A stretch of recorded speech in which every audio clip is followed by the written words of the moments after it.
in the rear arm lock. You got the gooseneck hold and speed between the rear, and they're isolating and pinning your shoulders so you can't move. All right, one of the first things that you want to do is, obviously, if you're in this lock, obviously you can't move your shoulder because you're in the shoulder lock.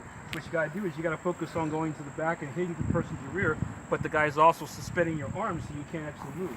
So what we're going to do is we're going to do a little quick release move, okay? So the first quick release move we're going to do in the side view, all right, so we're going to step our leg backward actually toward the opponent, all right? That's going to give backward leverage to making the person lose their balance a little bit.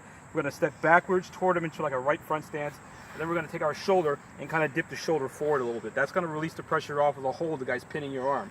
All right. Now what we're going to do is we're going to do basically like a 25% pivot. We're going to shift into a neutral position. Like in Kempo, they have the neutral bow stance. We're going to use the neutral. And then we're going to go ahead and rock back with that elbow going right to the face. Or you can go to the body, whatever the release point. Generally, it's going to be the face, and the arm's going to push forward. All right. That's the first move. Okay. So we're in the side position.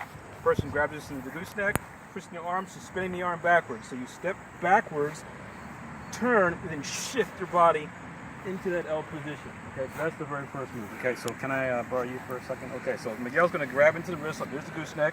He's suspending the arm position. That way I can't push backwards. So what I want to do is I want to invade his space first to kind of catch him, to move him backwards a little bit. Then I want to shift my arm forward and then come in straight backwards with the elbow. That's my intention. That's what I want to work on.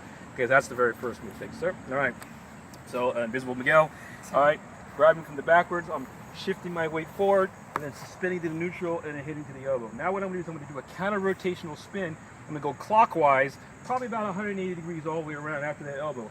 I'm going to go step, spin around, and then my arm's going to release out of that pressure and do what you call that re-grab. That's that wrist lock that we're doing on cross wrist grab. So if Miguel comes back again, all right, when Miguel's grabbing my wrist, this is the re-grab position. So I'm looking at the mirror, and then trapping the hand so he cannot move, and then locking the wrist, and there's my wrist suspension right there. That's the idea. Okay, so again, Invisible Miguel. Okay, we're just on this. Just use Miguel. Well, they'll come back. Don't worry. We're not done with you yet. Okay, so grabbing and lock. Okay, so that way there's the turn. Counterclockwise, and there's my rotation. I'm going to grab it. This is going to simulate me grabbing the person's wrist, grab my own wrist, and then locking the place. If I want, I can suspend my body weight forward to kind of drop him down a little bit. Now we're going to just want to pull him off balance. We're going to drag him backwards, kind of like we did in cross wrist grab, same thing. So now we can go into the knee kick, we can go into the front kick to the body, and we can suspend with the arm break after that one, okay? So let's go ahead and go with one. Miguel can jump back in here.